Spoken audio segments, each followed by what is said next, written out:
నమస్తే న్యూస్ 24 తెలుగుకు స్వాగతం. నా పేరు యామిని. ముందుగా వార్తల్లోని ముఖ్యాంశాలు ఇప్పుడు చూద్దాం. గ్రాడ్యుయేట్ ఎమ్మెల్సీ ఎన్నికల్లో తనను అత్యధిక మెజార్టీతో గెలిపించాలని కాంగ్రెస్ పార్టీ అభ్యర్థి నరేందర్ రెడ్డి కోరారు.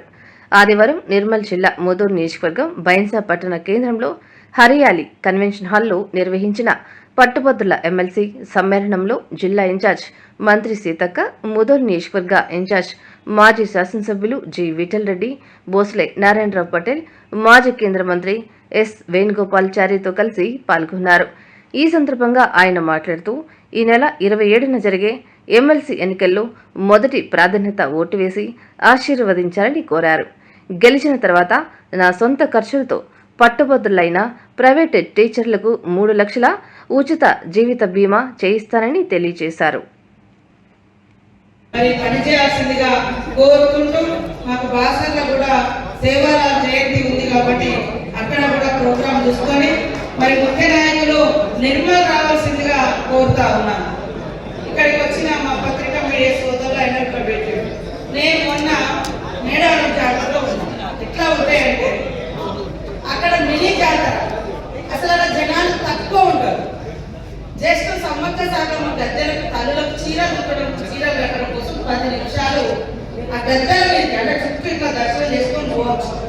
గద్దెల మీద జస్ట్ 10 సిసి ఫుటేజ్ కూడా తీయించారు. ఇక చాలా తీస్తే గంటల తరబడి ఆపిన సీతక్క నిలదీసిన మహిళ. ఎందుకు గంటల తరబడి ఆపడానికి అలా 1 మంది వచ్చే జాతర జరగలేని నాకు జస్ట్ మినీ జాతర, జస్ట్ ఈ గంట నుంచి గాడిని దాటడానికి సరే తల్లులో గద్దెలు దుట్టడం, చీరలు దుట్టడం కోసం, చీరలు సారలు పెట్టడం కోసం పోయి ఒక బిడ్డగా మొక్కుకున్నాను. నలుగురిని ఆడ పెట్టించి అడిగిపించి అక్కడి నుంచి వీడియో తీసుకుని నేను చూస్తూనే ఉన్నాను. చూసి దానిలో సీతక్క నిలిపించింది. దేవుడి దగ్గర ఇంత నీచమైనటువంటి అబద్ధాలు, దొంగరాటలు రాసుకోవడం బాగుపడతారా? జనాలంతా తూతూ ఉంచి మీడియాలో అదే ఆడ ఆపడానికి గంటలు జనం లేరాడా? నిజంగా మేము ఎందుకు అవుతాం? నేను జనరల్గానే లాస్ట్ జాతర జరిగింది. నా తల్లిదండ్రులు 70-80 సంవత్సరాల వాళ్ళు అయినా కూడా జనంలో పోయి దర్శనం చేసుకొని వెళ్ళిపోయాడు. పాపం నేను మంత్రిగా వాళ్ళు కూడా వాళ్ళు గద్దెలు తీసుకోలేకపోయినా, గద్దెల కాడి కూడా తీసుకుపోయి మొక్కించలేకపోయాను. కానీ ఇట్లాంటి రాతలు, ఇట్లాంటి యూట్యూబ్లు దయచేసి మానండి. సమ్మక్క గద్దెల దగ్గర కూడా అత్యంత దారుణంగా అబద్ధాలు. మినీ జాతర, చిన్న జాతర అంటే చిన్నగా చేసుకుంది. జస్ట్ 10 నిమిషాలు. నేను నిన్న అక్కడ మొత్తం ఇది ఏది స్టోరీ అని సిసి ఫుటేజ్ ఇస్తే 10 గంటల 17 నిమిషాలకు నేను గద్దెల ముందు పోయినా, 10 గంటల 27 నిమిషాలకు నేను గద్దెల నుంచి బయటకు వచ్చేసి జస్ట్ 10 నిమిషాలు. దాన్ని గంటల తరబడి ఆపిర్రు. వీళ్ళు ఇద్దరు నడులో తీసుకొచ్చారు. ఎందుకు ఆపిర్రు అనేది ఈ వీడియో తీసి అది పెట్టారు. కానీ అక్కడ జరిగింది ఎవరికి తెలుసు? గంటల తరబడి అనేది బయటికి పోయింది. ఆమె అడిగించారు, అక్కడ వీడియో తింటా ఉన్నాడు ఆయన. నేను నాకు అర్థమైంది ఇదేదో ఉండాలి. కాబట్టి దయచేసి మీడియా కానీ, పార్టీలు కానీ, రాజకీయాలు కానీ, యూట్యూబ్ కానీ విలువలు కాపాడాల్సిన అవసరం ఉంది. కాబట్టి ఇట్లా కొన్ని వ్యవస్థలు ఆక్రోశం, నెగిటివ్ స్ప్రెడ్ చేయడమే పనిగా. ఎమ్మెల్సీ ఎన్నికల సందర్భంగా మనం ఇక్కడ సభ ఏర్పాటు చేశాం.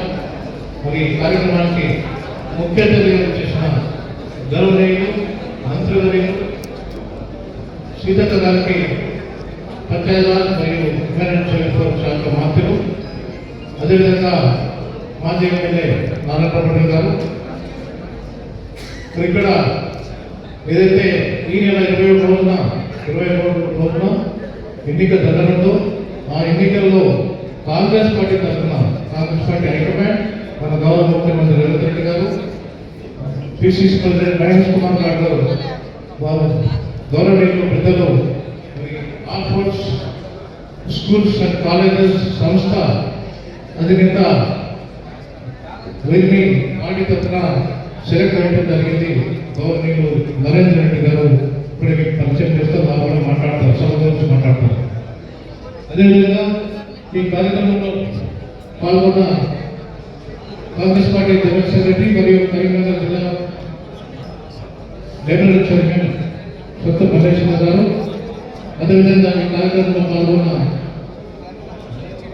ఎమ్మెల్సీ దండవేట గారు బూత్ ఇన్ఛార్జ్ వేదిక పైన ఖానాపూర్ ఎమ్మెల్యే రోజా గారికి, అలాగే మరి ముదుగోలు కాన్స్టిట్యూన్సీకి సంబంధించిన వివిధ మండలాల ప్రెసిడెంట్స్, అలాగే మండల incharges, block incharges, BC, SC, ST, minority ప్రతినిధులు, కాంగ్రెస్ ముఖ్య శ్రేణులు, అలాగే మరి మా టీం తరఫున ఇక్కడికి వచ్చేసిన booth in-charges, print electronic media మిత్రులందరికీ నమస్సులు. ఈరోజు ఇక్కడ ఇది యాక్చువల్లీ మేడం గారు బాసర నుంచి నిర్మల్ పోయే మధ్యలో ఎలా అయినా రిక్వెస్ట్ చేసి అట్లీస్ట్ కొద్ది మందితో మాట్లాడదాం అని చెప్పేసి నేను రిక్వెస్ట్ చేయగా మరి వాళ్ళు కూడా నిజంగా హ్యాపీ ఫీల్ అవుతున్నాం. ఇది యాక్చువల్లీ ఒక ఇంటర్నల్ మీటింగ్ లాగా మేడంతో మాట్లాడిద్దాం అనుకున్నాం. మళ్ళీ ఒక భారీ మీటింగ్ మనం రాబోయే రోజుల్లో తప్పకుండా మనం మళ్ళీ ఒక రోజు పట్టభద్రుల ఎక్స్క్లూజివ్ మీటింగ్ మనం త్వరలో చేస్తున్నాం. ఈరోజు ఇక్కడ మా టీం తరఫున బూత్ ఇన్ఛార్జెస్ ఉన్నారు, కాంగ్రెస్ ముఖ్య శ్రేణులు ఉన్నారు. ఈ 3-4 రోజుల్లో మరి మన దగ్గర ఉన్న 3,400 ఓటర్లను డోర్ టు డోర్ వెళ్ళేసి మరొక భారీ మీటింగ్ మనం తీసుకోవాలని చెప్పేసి కోరుతున్నాం. మరి ఈ రోజు ముఖ్యంగా మన ఖానాపూర్ ఎమ్మెల్యే గారు చాలా చక్కగా చెప్పినారు. నేను కూడా అదే చెప్తున్నాను మా వాళ్ళందరికీ కూడా. Green zone, yellow zone, red zone, ఎవరు మనం 100% కాంగ్రెస్ ప్రతిపాదించిన నరేంద్ర రెడ్డికి మద్దతు పలుకుతున్నారు, ఎవరు న్యూట్రల్ గా ఉన్నారు, ఎవరు కంప్లీట్ గా అగెన్స్ట్ ఉన్నారు. సార్ చెప్పినట్టుగా leave those who are in the red zone. ముందు మన వాళ్ళని మనం ఐడెంటిఫై చేసుకోవాలి పక్కగా. వాళ్ళు ఎక్కడ ఉన్నారు, వాళ్ళ ఉద్యోగం హైదరాబాద్ లో ఉందా, నిర్మల్ లో ఉందా, ఆదిలాబాద్ లో ఉందా, ఎక్కడ ఉద్యోగం చేస్తున్నారు, వాళ్ళని ఎలా మనం తీసుకురావాలి. తర్వాత ఎల్లో జోన్ లో ఉన్న వాళ్ళని మనం మోటివేట్ చేయడానికి ఒక టీంను మనము ఏర్పాటు చేసుకోవాలి తప్పకుండా. అది అందరూ మోటివేట్ చేస్తే అయ్యేది కాకుండా ఒక ఎక్స్పర్ట్ టీం, ఒక డాక్టర్ అనుకున్నప్పుడు ఒక డాక్టర్, టీచర్ అనుకున్నప్పుడు ప్రాధాన్యత ఓటు వేయాలని చెప్పేసి కోరుకుంటూ, మరి ముఖ్యంగా కాంగ్రెస్ ప్రభుత్వం నిరుద్యోగులకు కానీ ఉద్యోగులకు కానీ ఎన్నడూ లేని విధంగా తెలంగాణ రాష్ట్రం ఏర్పడిన తర్వాత మరి వీళ్ళందరి లోపల ఆశలు చెగిరించినాయి. కొన్ని ఉదాహరణలు మనం చెప్పుకున్నట్లయితే మరి ఆల్మోస్ట్ ఆల్ 24 సంవత్సరాల తర్వాత ఇంకా మాకు జీవితంలో ప్రమోషన్లు రావు అనుకున్న వేలాది మంది ప్రభుత్వ ఉద్యోగులకి ఇవాళ ట్రాన్స్పరెంట్గా మరి వాళ్ళకి ప్రమోషన్ రావడం జరిగింది. అలాగే ట్రాన్స్ఫర్ల విషయంలో కూడా గతంలో కంటే విభిన్నంగా వెరీ ట్రాన్స్పరెంట్గా ట్రాన్స్ఫర్లు జరిగి ఉన్నాయి. 3170 కింద ఉన్న మెడికల్ కేసెస్ కానివ్వండి, స్పౌస్ కేసెస్ కానివ్వండి, వాటన్నింటికీ కూడా మరి ఆ ప్రభుత్వ ఉద్యోగులకు న్యాయం చేయడం జరిగింది. మరి ఇంకా కొన్ని సమస్యలు ప్రభుత్వ ఉద్యోగులకు, ముఖ్యంగా వాళ్ళ డిఏలు ముఖ్యమంత్రి గారు మరి తప్పకుండా అతి తక్కువ కాలంలోనే వాళ్ళ డిఏలన్నీ క్లియర్ చేస్తారు అని చెప్పేసి ఆల్రెడీ చెప్పడం జరిగింది. ముఖ్యంగా టీఎన్జిఓస్ కావచ్చు, లేకపోతే మన ప్రభుత్వ ఈ టీచర్స్ అసోసియేషన్ వాళ్ళు కావచ్చు, అట్లాగే స్టూడెంట్ ఆర్గనైజేషన్స్ కావచ్చు, పలు కుల సంఘాలు కావచ్చు, అట్లాగే సిపిఐ, సిపిఎం, టీజేఎస్ ఈ సంఘాలు కూడా మరి కంప్లీట్గా కాంగ్రెస్ అభ్యర్థి అయిన మరి ఆల్ఫోర్స్ నరేందర్ రెడ్డికి మద్దతునిస్తూ వాళ్ళు ఆల్రెడీ స్టేట్మెంట్లు ఇవ్వడం జరిగింది.